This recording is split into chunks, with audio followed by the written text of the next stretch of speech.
Le jour de Pâques, ma mère, Jocelyne, a levé son verre de cristal devant 50 invités triés sur le volet.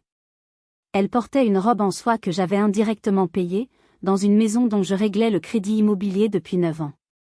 Elle a souri à ma sœur Olympe, la traitant d'ange, puis elle s'est tournée vers moi. Je portais des vêtements de jardinier sales et trop grands, relégués au bout de la table comme une mendiante. Elle a grimacé, s'est pincé le nez avec une théâtralité cruelle et a lancé « Tu pues comme une poubelle. Tu es la honte de cette famille. » Ces mots ont tranché l'air festif. Le silence qui a suivi était assourdissant. Mais ce qu'elle ignorait, c'est que dans la poche de ce pantalon crotté, ma main s'était refermée sur une enveloppe jaune. Une enveloppe qui contenait la vérité brute, chiffrée, de notre existence. J'ai souri. Et mon geste suivant a réduit toute la pièce au silence, transformant leur mépris en une horreur absolue. Je m'appelle Bertille, j'ai 32 ans, et je n'oublierai jamais cette odeur.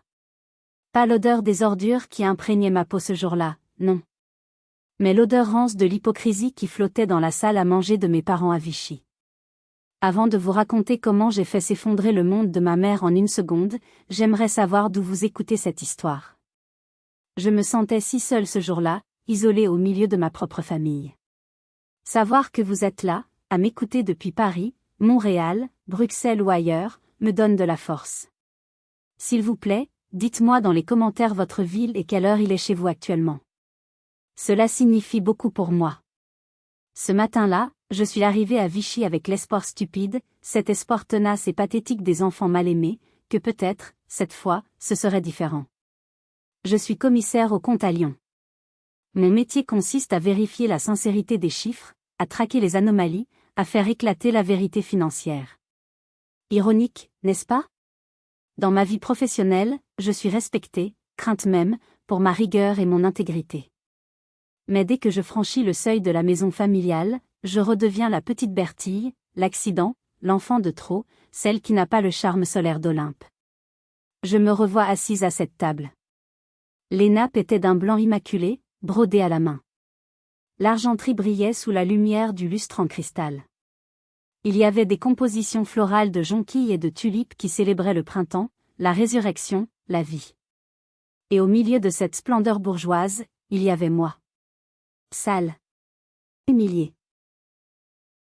Les invités, des oncles, des tantes, des voisins notables de Vichy, me jetaient des regards en biais. Je voyais le dégoût dans leurs yeux, la curiosité malsaine. Ils chuchotaient derrière leurs mains, pensant sans doute que j'avais touché le fond, que j'étais devenue une épave. Personne ne m'a demandé pourquoi j'étais dans cet état. Personne ne m'a offert une serviette ou un mot de réconfort. Ils ont simplement accepté la narration de ma mère, Bertille est la tâche. Bertille est la poubelle. Mais le plus douloureux n'était pas le regard des étrangers. C'était le regard de mon père, Hervé. Il fixait son assiette, refusant de croiser mes yeux. Son silence était une trahison plus coupante que les insultes de ma mère. Il savait. Il savait tout ce que j'avais sacrifié. Et pourtant, il laissait faire. À ce moment précis, alors que l'odeur de déchets organiques montait de mes vêtements, se mélangeant aux effluves du gigot d'agneau rôti, quelque chose s'est brisé en moi. Pas mon cœur, non. Mon cœur s'était brisé il y a des années. Ce qui s'est brisé, c'est la chaîne de la culpabilité. C'est l'espoir. C'est le besoin d'être aimé par ces gens. J'ai regardé ma mère parader, resplendissante, jouant la matriarche parfaite. J'ai regardé Olympe, ma sœur cadette de 4 ans, rire en rejetant ses cheveux en arrière, insouciante, cruelle.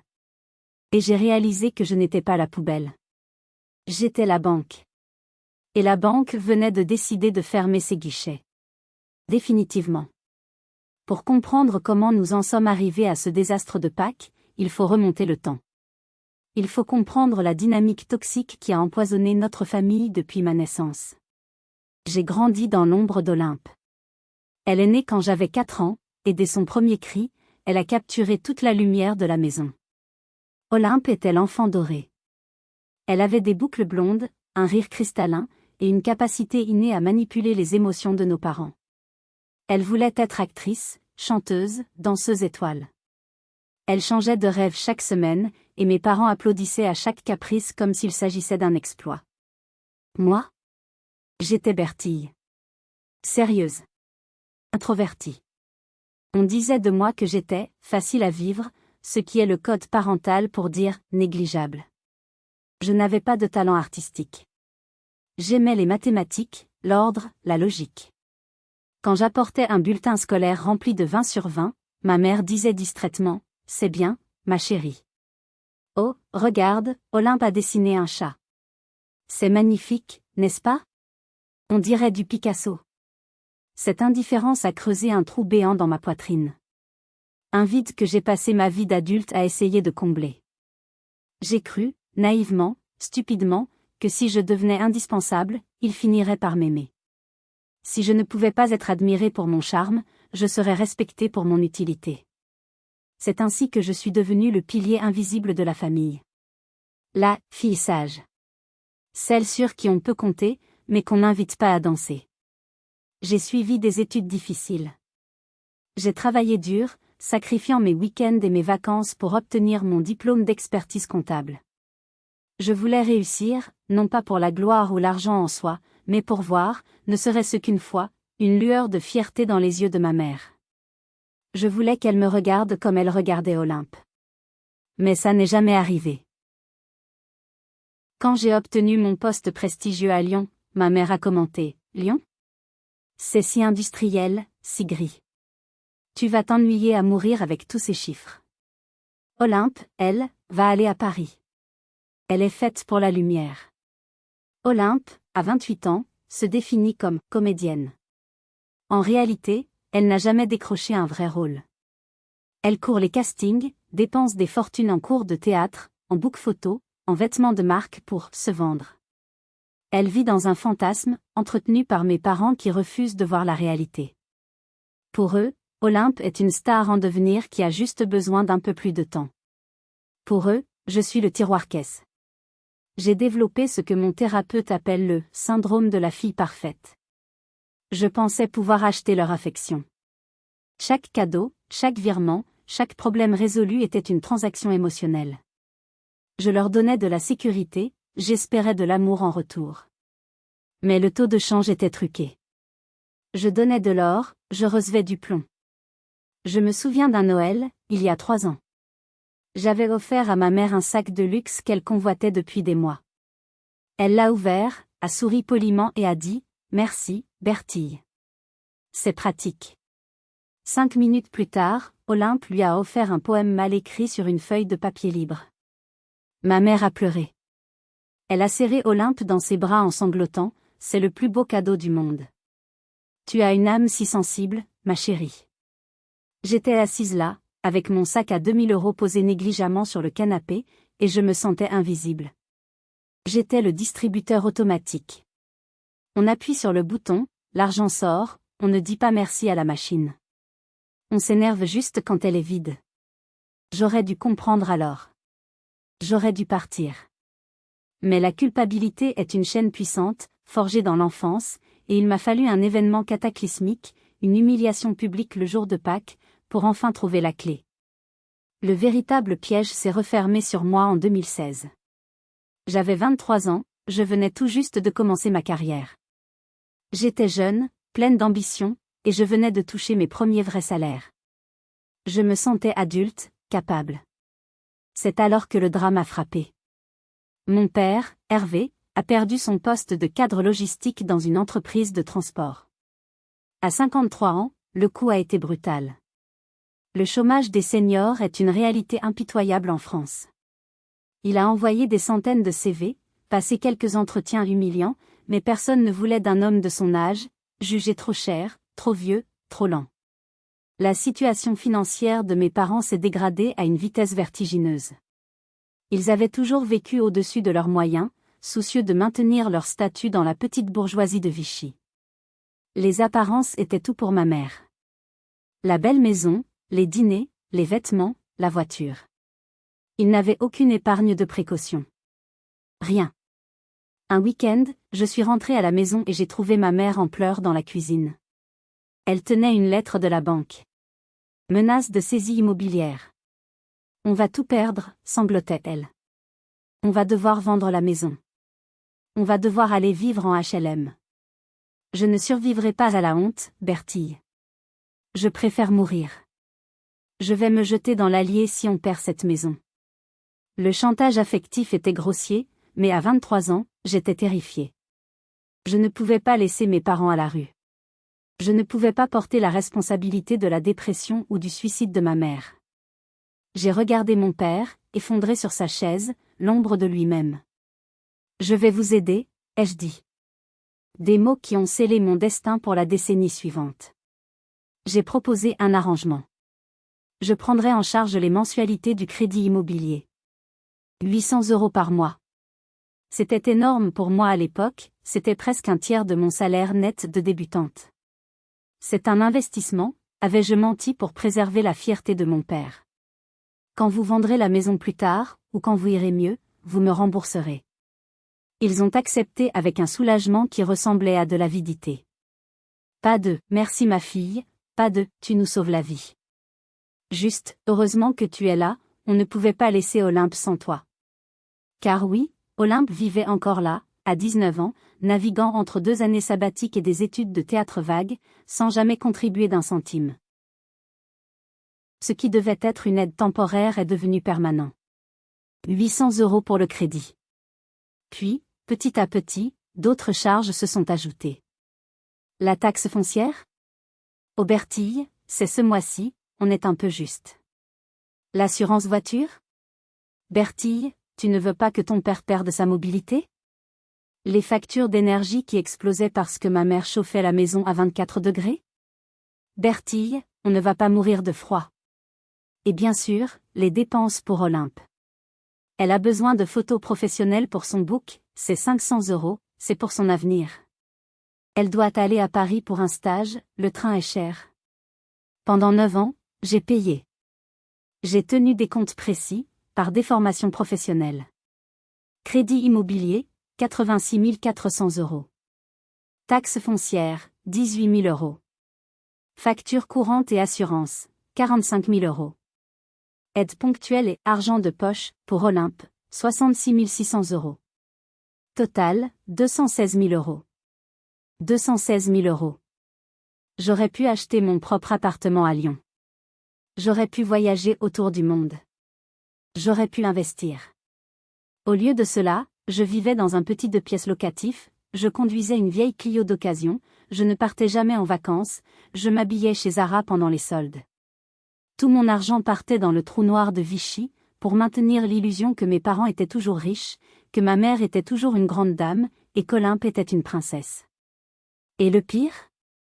Ils ont fini par croire que c'était normal. Que c'était leur dû. Que mon argent était le leur.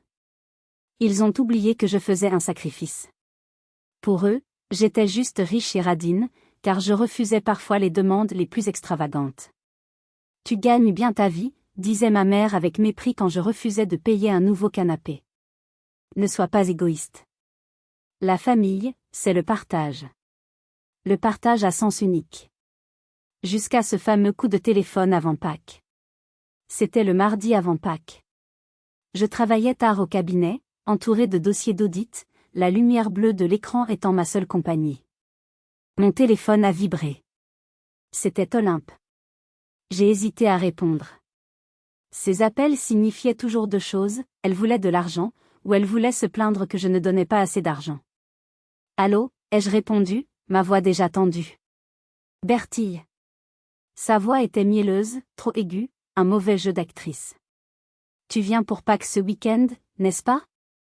Maman a commandé un gigot d'agneau chez le meilleur boucher, tu sais, celui que tu aimes. Le boucher hors de prix. Que j'allais probablement devoir payer à mon arrivée. Je ne sais pas, Olympe. J'ai beaucoup de travail. Et je suis fatiguée. C'était vrai. J'étais épuisée. Épuisée de travailler pour eux. Épuisée d'être la banque. Son ton a changé instantanément, passant de la douceur à la manipulation. Tu ne peux pas faire ça. Papa ne va pas bien du tout. Mon cœur s'est serré. C'était mon point faible. Malgré sa passivité, j'aimais mon père. Qu'est-ce qu'il a ? Il est fatigué. Il a le cœur fragile, tu sais. Il a dit hier soir qu'il aimerait voir toute la famille réunie. Ça pourrait être, enfin, on ne sait jamais, c'est peut-être son dernier Pâques en forme. Je savais qu'elle exagérait. Elle utilisait la santé de mon père comme levier. Mais le doute s'est insinué. Et si c'était vrai? Et si je ne venais pas et qu'il lui arrivait quelque chose? Je ne me le pardonnerai jamais. D'accord, ai-je soupiré. Je viendrai dimanche matin. Super, a-t-elle crié. Ah, au fait, tu pourrais avancer l'argent pour le traiteur? Maman te remboursera, promis. Elle a raccroché avant que je puisse refuser. Maman te remboursera. Le mensonge le plus vieux du monde. J'ai posé mon téléphone et j'ai regardé par la fenêtre de mon bureau, les lumières de Lyon scintillant dans la nuit.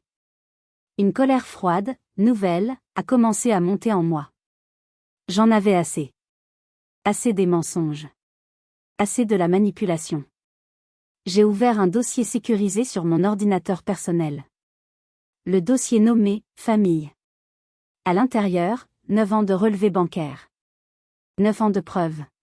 Chaque virement. Chaque chèque. Chaque facture payée directement. J'ai tout sélectionné.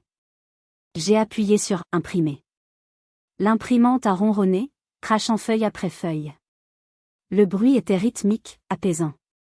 C'était le son de la vérité qui se matérialisait.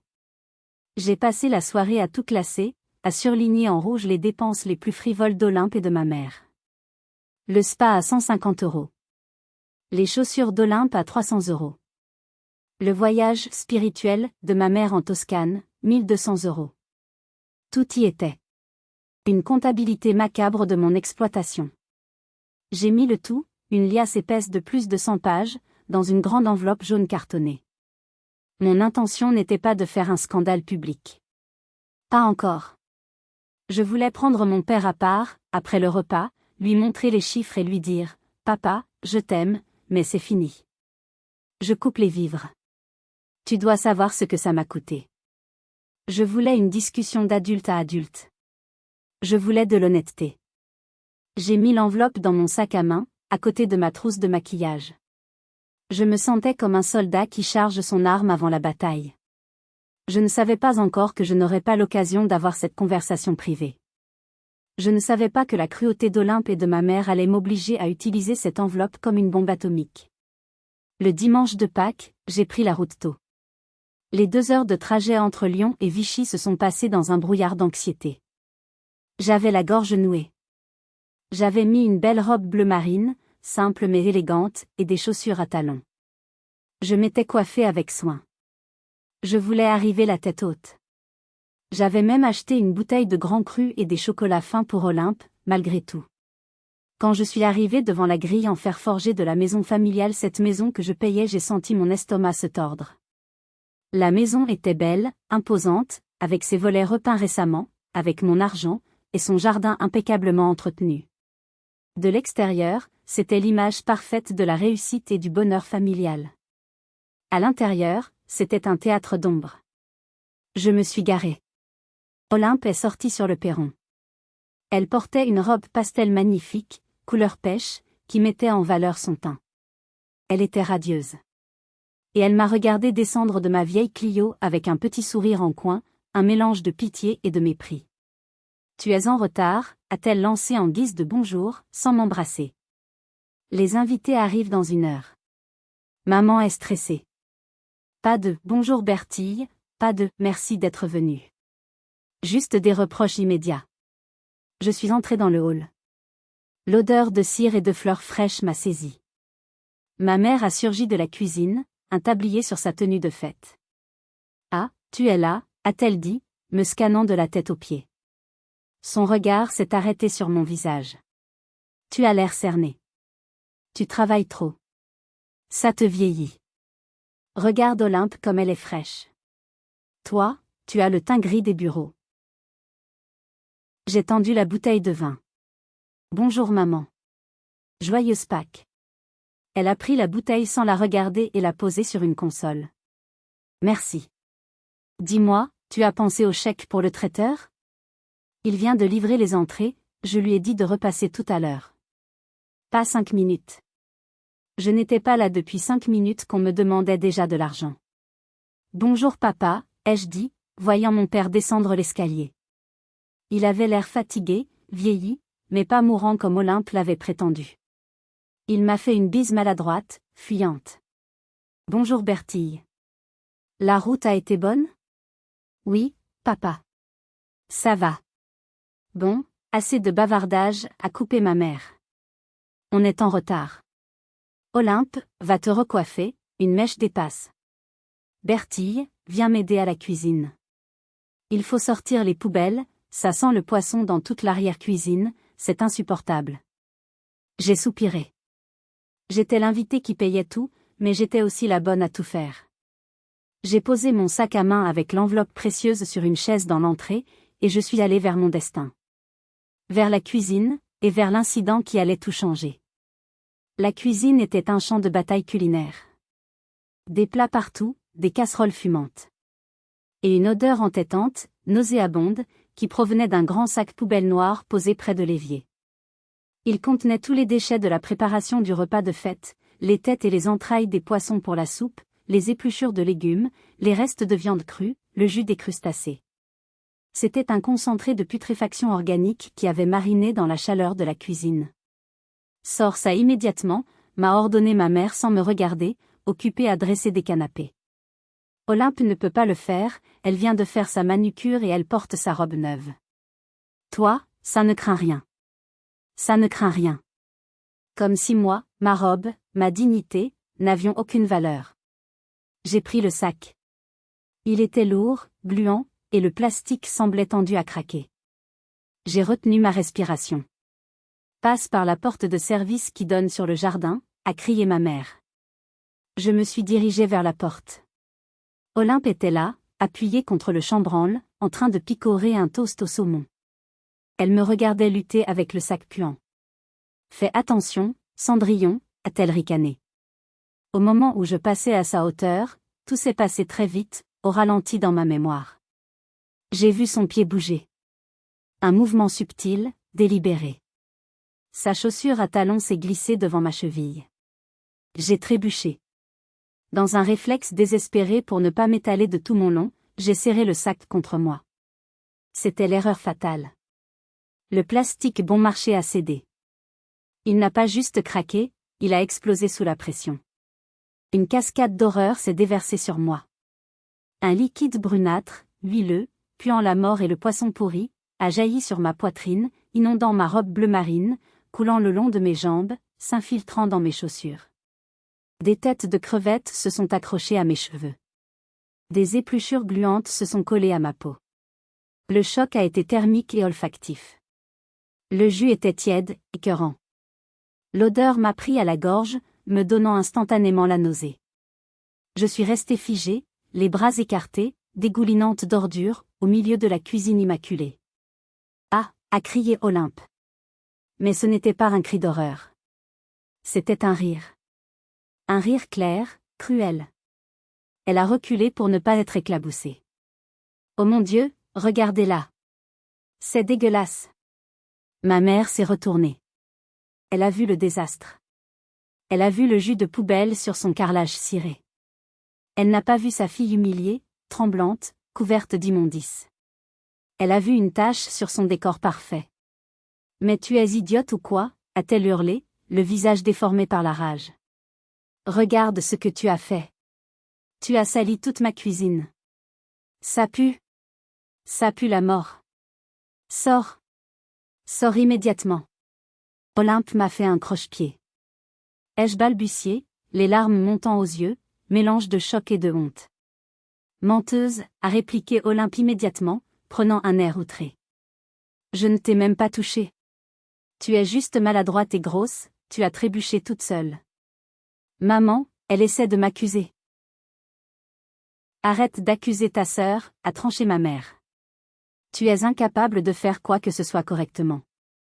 Même sortir une poubelle, c'est trop te demander. Allez, dehors. Tu me donnes envie de vomir. Elle m'a poussé physiquement vers la porte du jardin, ne voulant même pas me toucher avec ses mains, utilisant son coude. Je me suis retrouvée sur la terrasse, sous le soleil de Pâques, puant la charogne, les larmes coulant sur mes joues, traçant des sillons dans la crasse. C'est à ce moment-là que j'ai compris. Il n'y avait pas d'accident. Il n'y avait pas d'amour. Il n'y avait que du mépris. Olympe priait. Ma mère était furieuse pour son carrelage. Et mon père, qui avait entendu les cris, est resté dans le salon, choisissant encore une fois le silence et la lâcheté plutôt que de défendre sa fille. Je suis restée là, sur la terrasse, tremblante de froid et de dégoût. L'odeur était insoutenable, elle m'enveloppait comme une seconde peau toxique. J'ai toqué à la porte vitrée. Maman, ouvre-moi. Je dois me doucher. J'ai besoin de vêtements propres. Ma mère a entrouvert la porte de quelques centimètres, se couvrant le nez et la bouche avec un mouchoir parfumé. Tu ne rentres pas ici dans cet état, a-t-elle sifflé. Tu vas empester toute la maison. Les invités arrivent dans 20 minutes. Mais je ne peux pas rester comme ça. Laisse-moi aller à la salle de bain du bas. Non. C'est celle des invités. Je viens de mettre des serviettes propres. Si tu touches à quoi que ce soit avec ta graisse de poisson, je devrais tout désinfecter. Et Olympe est dans celle du haut. Alors je fais quoi, ai-je crié, la voix brisée. Il y a le tuyau d'arrosage derrière l'abri de jardin. Et du savon noir pour les mains. Débrouille-toi. Le tuyau d'arrosage? Maman, l'eau est glacée. On est en avril. C'est ça où tu repars à Lyon. Mais si tu pars, ne reviens jamais. Et ne compte pas sur moi pour dire à ton père pourquoi tu l'as abandonné le jour de Pâques. Le chantage. Encore. Toujours. Elle a disparu un instant et est revenue avec une pile de tissus froissés qu'elle a jetés sur la terrasse. Tiens. Mais ça. Ce sont les vieux vêtements de jardinage de ton père. Je ne veux pas que tu touches à mes vêtements propres. Elle a refermé la porte à clé. À clé. J'étais seule dans le jardin de la maison que je payais, traitée pire qu'un chien. J'ai marché jusqu'à l'abri de jardin, les larmes de rage séchant sur mon visage. J'ai ôté ma robe de marque, ruinée, mes chaussures, mes sous-vêtements souillés. Je me suis tenue nue dans le froid printanier, cachée derrière un buisson. J'ai ouvert le robinet. L'eau glacée m'a frappé comme des coups de fouet. J'ai frotté ma peau avec le savon noir agressif, essayant d'enlever l'odeur, la graisse, la honte. J'ai frotté jusqu'à ce que ma peau soit rouge sang. Mais l'odeur persistait. Une odeur de fond, tenace. J'ai enfilé les vêtements. Une vieille salopette en toile bleue, tachée de terre et de peinture, immense pour moi. Une chemise à carreaux en flanelle dont les coudes étaient élimés. J'avais l'air d'un épouvantail. D'un clochard. Quand je suis revenue vers la maison, les premières voitures arrivaient dans l'allée. J'ai dû me faufiler par la cuisine. Ma mère m'a vue. Tu restes au bout de la table, a-t-elle ordonné. Ne t'approche pas des gens. Ne touche personne. Et si on te demande, tu dis que tu as eu un petit accident de jardinage. Ne gâche pas cette journée pour ta sœur. Je me suis assise sur ma chaise, au bout de la longue table.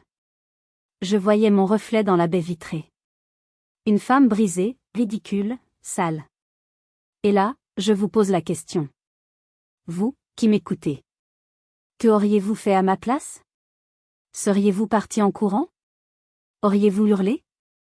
CTALN2, Sotinung BIXBT Kang, s'il vous plaît, dites-moi dans les commentaires ce que vous auriez fait face à une telle cruauté. Votre avis m'intéresse, car sur le moment, je me suis sentie folle d'accepter ça. Mais je suis restée. Non pas par soumission cette fois. Mais parce que je me suis souvenue de l'enveloppe. Mon sac à main était toujours dans l'entrée. L'enveloppe était dedans.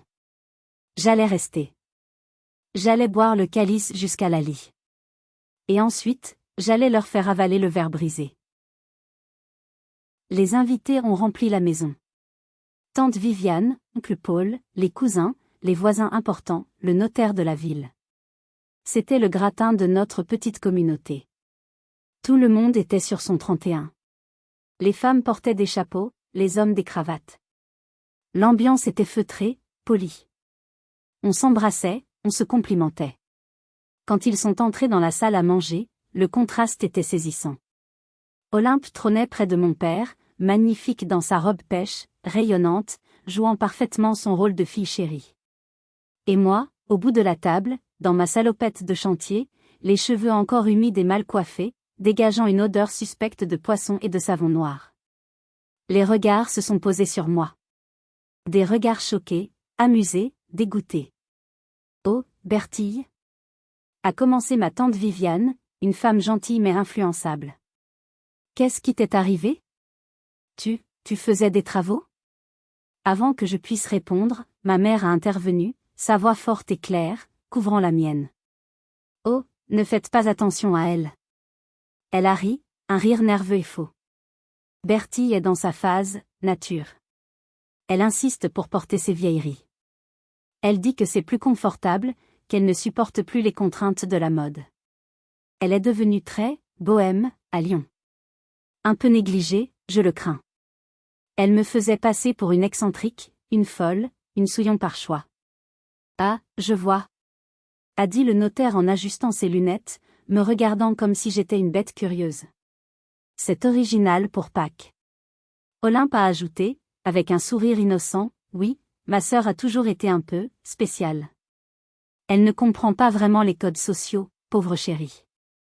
Mais on l'aime comme elle est, n'est-ce pas? La condescendance était palpable. J'ai serré les poings sous la table. Mes ongles s'enfonçaient dans mes paumes. J'ai croisé le regard de mon père. Il a baissé les yeux immédiatement, se concentrant sur son verre de vin. Il me laissait me faire humilier publiquement pour ne pas contredire sa femme et sa fille préférée.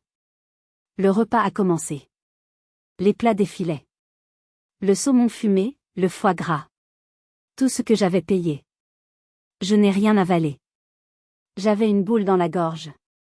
Les conversations tournaient autour d'Olympe. Alors Olympe, ta carrière?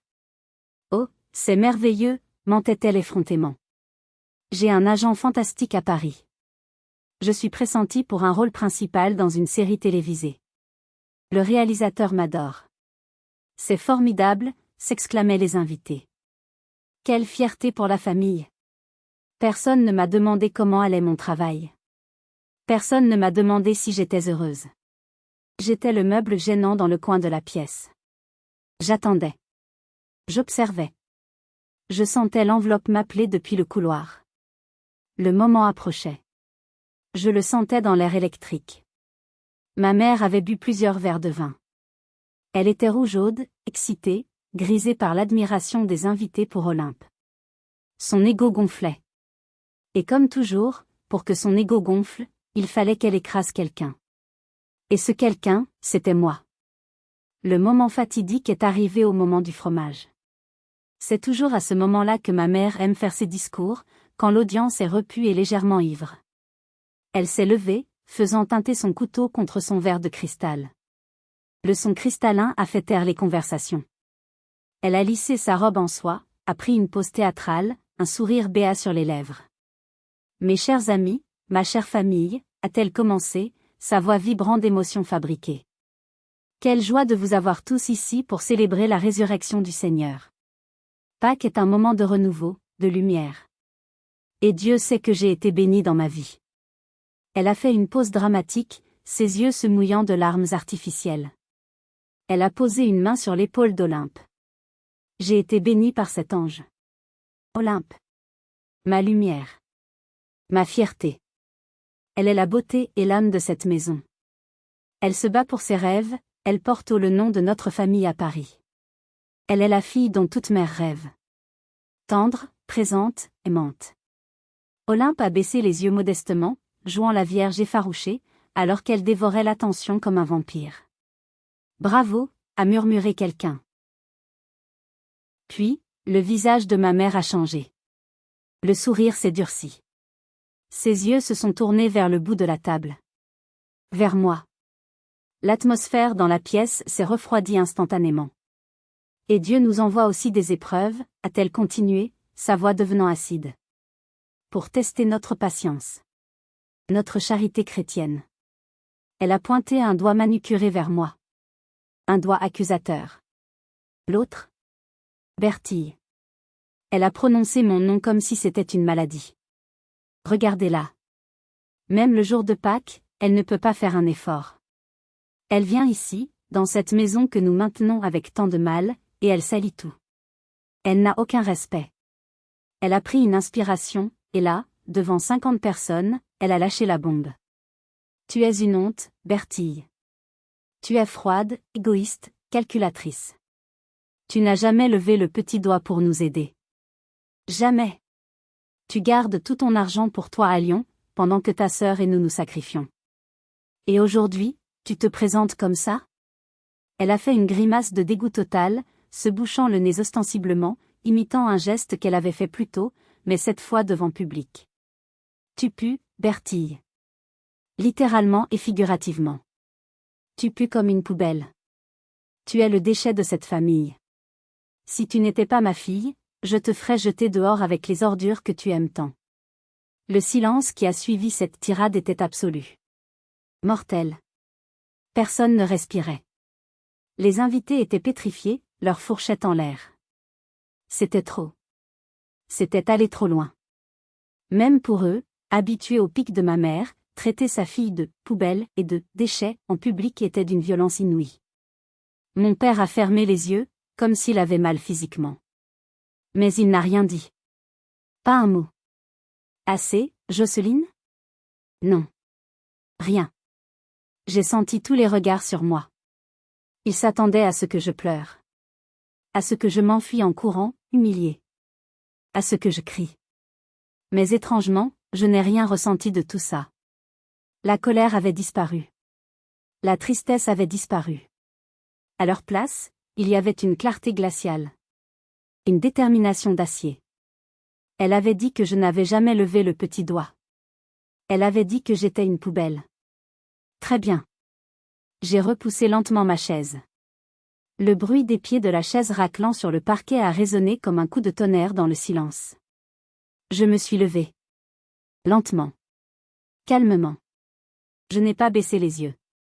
J'ai fixé ma mère droit dans ses pupilles dilatées par le vin et la méchanceté. Je n'ai rien dit. Pas encore. J'ai quitté ma place au bout de la table. J'ai commencé à marcher vers elle. Mes bottes de jardinier, trop grandes, faisaient un bruit lourd, rythmé, sur le parquet ancien. Boum. Boum. Boum. C'était la marche d'un condamné qui devient le bourreau. Les invités s'écartaient sur mon passage, comme si j'étais contagieuse ou dangereuse. L'odeur de poisson pourri et de savon noir m'accompagnait, une aura pestilentielle que je portais maintenant comme une armure. Je suis sortie de la salle à manger. Personne n'a bougé. Ils attendaient. Je suis allée dans l'entrée. J'ai ouvert mon sac à main. J'ai sorti l'enveloppe jaune. Épaisse. Lourde. Je suis revenue. Le suspense dans la pièce était insoutenable. Ma mère me regardait approcher, une lueur d'inquiétude commençant à percer sous son arrogance. « Qu'est-ce que tu fais ? Assieds-toi » a-t-elle sifflé, essayant de reprendre le contrôle. J'ai continué à marcher. Je suis arrivée à sa hauteur.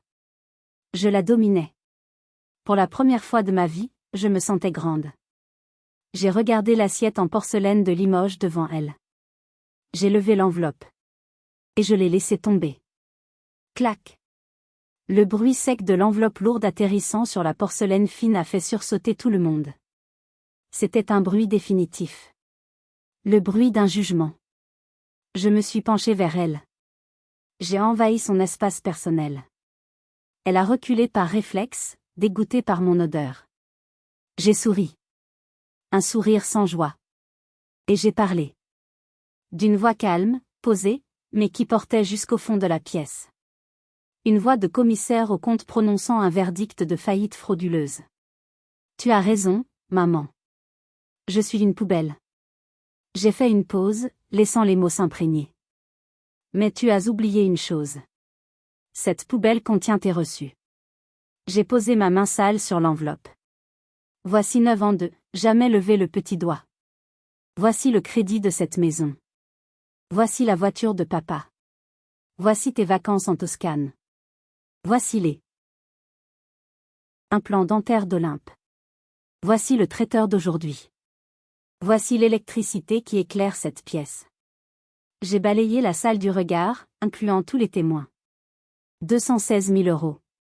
C'est le prix que j'ai payé pour être ta fille. C'est le prix que j'ai payé pour être traité de déchet. Je me suis redressée. La banque est fermée, Jocelyne. Définitivement. À partir de maintenant, tu vas devoir payer tes propres factures. Profite bien de ce repas. C'est le dernier que je t'offre. Ma mère était devenue blanche comme un linge. Sa bouche s'ouvrait et se fermait comme celle d'un poisson hors de l'eau. Olympe avait lâché sa fourchette. Mon père était pétrifié, les larmes coulant silencieusement sur ses joues. Je n'ai pas attendu de réponse. Il n'y avait rien à dire. J'ai fait demi-tour. J'ai traversé la salle à manger une dernière fois, la tête haute dans mes haillons de jardinier. Je me sentais plus royale, plus digne que n'importe laquelle de ces personnes en soie et en velours. J'ai franchi la porte. J'ai pris mon sac. J'ai pris mes clés de voiture. Et je suis sortie dans l'air frais du printemps. Je n'avais jamais respiré un air aussi pur. Ce qui s'est passé ensuite, je ne l'ai pas vu de mes yeux, mais ma cousine Armelle, la seule personne sensée de cette famille, me l'a raconté plus tard. Elle m'a dit que c'était comme voir une bombe exploser au ralenti. Dès que la porte d'entrée a claqué derrière moi, le silence s'est brisé. Tante Viviane, poussée par une curiosité irrépressible, s'est levée. Elle a tendu la main vers l'enveloppe. « Ne touche pas à ça !» a crié ma mère, sortant de sa stupeur. Elle a essayé de saisir l'enveloppe, mais ses mains tremblaient trop. Elle a renversé son verre de vin rouge. Le liquide sombre s'est répandu sur la nappe blanche comme une blessure béante. Tante Viviane a été plus rapide. Elle a ouvert l'enveloppe. Elle a sorti la liasse de papier. Les relevés bancaires, surlignés en rouge, parlaient d'eux-mêmes. « Mon Dieu !» a murmuré Viviane. « Regardez ça !» Elle a lu à voix haute, sans le vouloir vraiment, sous le choc. Mars 2024, Crédit Maison, 800 €, virement Bertille. Avril 2024, Clinique Esthétique Paris, Olympe, 3 000 €, virement Bertille. Mai 2024, Taxe foncière, 1 200 €, virement Bertille. Les murmures ont parcouru la table comme une traînée de poudre. Les invités, ces gens qui respectaient l'argent par-dessus tout, ont soudain compris l'ampleur de la supercherie. Ils avaient été dupés. Ils admiraient une famille qui vivait à crédit sur le dos de la fille qu'ils venaient de voir humiliée. « C'est faux !» a hurlé Olympe, se levant d'un bond. « C'est des faux papiers. Elle a tout inventé. Elle est folle. » Mais personne ne la croyait. « Les relevés bancaires ne mentent pas, tu savais, Hervé ?» a demandé l'oncle Paul à mon père. Mon père, le lâche, a enfin craqué. Il a mis sa tête dans ses mains et a sangloté. Oui. Oui, je savais. Elle paie tout. Depuis 9 ans. On n'a rien. On n'a plus rien. L'aveu a été le coup de grâce. Ma mère s'est effondrée sur sa chaise, simulant un malaise cardiaque, portant la main à sa poitrine. J'ai mal, mon cœur, appelé le SAMU. Mais cette fois, personne ne s'est précipité. Les invités se sont levés, gênés, dégoûtés par le spectacle.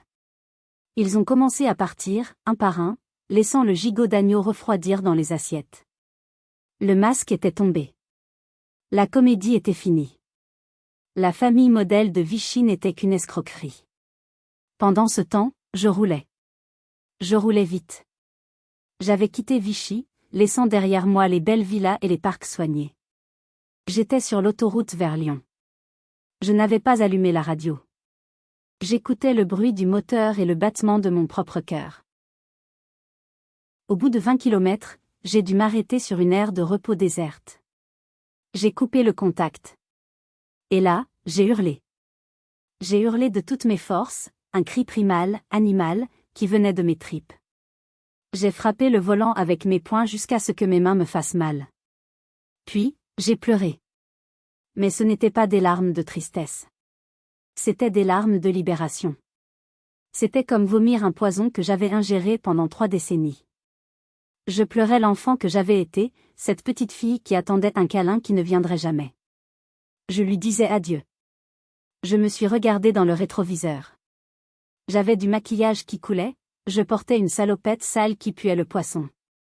Et pourtant, je ne m'étais jamais trouvée aussi belle. J'étais libre. Mon téléphone, posé sur le siège passager, s'est mis à vibrer. 1 fois. 2 fois. 10 fois. Maman. Olympe. Papa. 22 appels manqués. Des messages commençaient à s'afficher. Olympe, t'es une malade. Reviens tout de suite et dis-leur que c'est une blague. Maman, tu m'as tué. Si je meurs ce soir, ce sera ta faute. Papa, Bertille, s'il te plaît. J'ai pris le téléphone. J'ai regardé l'écran une dernière fois. J'ai éteint l'appareil. Le silence est revenu dans la voiture. Un silence paisible. Le silence de ma nouvelle vie. Je suis rentrée à Lyon. La première chose que j'ai faite en arrivant chez moi a été de jeter les vêtements de jardinier à la poubelle. Puis, j'ai pris la douche la plus longue de ma vie. J'ai frotté, savonné, gommé.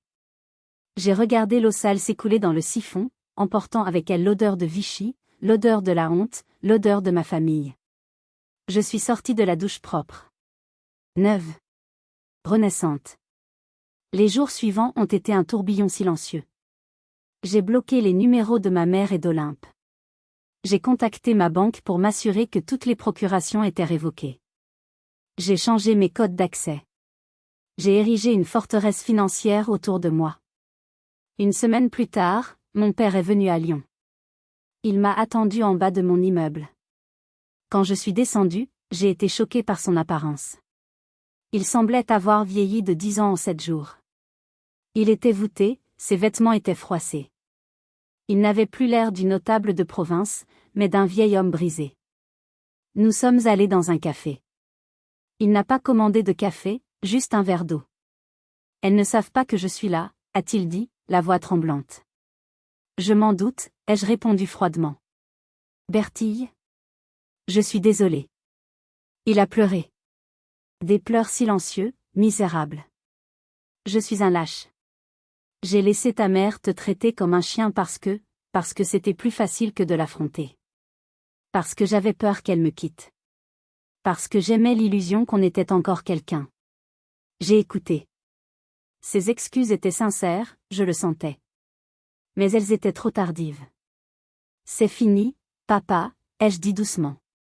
Je sais. La maison est en vente. Le notaire est venu hier. On ne peut pas payer sans toi. On va devoir tout vendre pour rembourser les dettes accumulées. Où allez-vous aller? On a trouvé un petit appartement en location, en périphérie. Un HLM. Ta mère elle est dans un état second. Elle refuse de sortir. Elle dit qu'elle ne peut plus croiser le regard des gens à Vichy.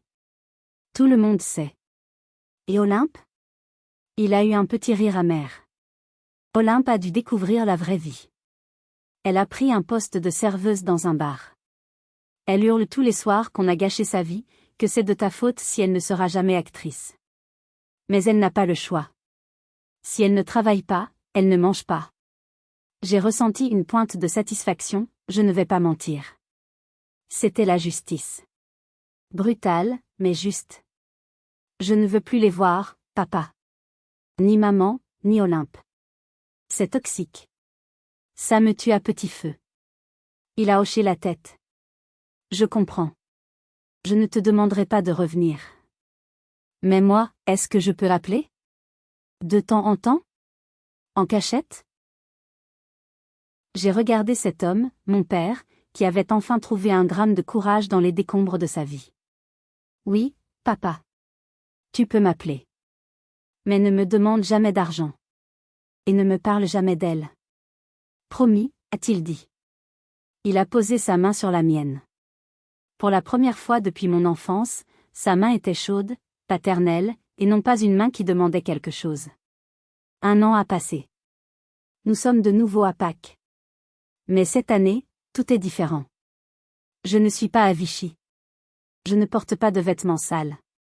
Je ne sens pas la poubelle. Je suis à Lyon, sur les quais du Rhône. Le soleil brille. Je porte une robe blanche, légère, que je me suis achetée sans culpabilité. À côté de moi, il y a Ambroise. Un homme que j'ai rencontré il y a 6 mois. Il est architecte. Il est doux, calme, et il m'aime pour ce que je suis, pas pour ce que je peux lui payer. Il connaît mon histoire. Quand je lui ai raconté, il n'a pas ri, il n'a pas jugé. Il a pleuré et il m'a serré dans ses bras en disant « Tu es la personne la plus forte que je connaisse. » Ma famille biologique est loin. J'ai appris par mon père que la maison a été vendue. Les dettes ont été payées, il ne leur reste presque rien. Ma mère vit dans l'amertume, ressassant sa gloire passée, seule dans son petit appartement. Olympe travaille toujours comme serveuse et commence, paraît-il, à mûrir un peu, forcée par la dureté de la vie. Moi, j'ai guéri. J'ai appris que l'amour ne s'achète pas. J'ai appris que le respect ne se négocie pas. J'ai appris que la famille, ce n'est pas le sang. La famille, ce sont les gens qui vous traitent avec dignité. Ce matin, j'ai reçu un SMS d'un numéro inconnu. C'était ma mère. Juste une ligne, c'est Pâques. Tu nous manques. On a besoin de toi. Pas, je t'aime. Pas, pardon. Juste, on a besoin de toi.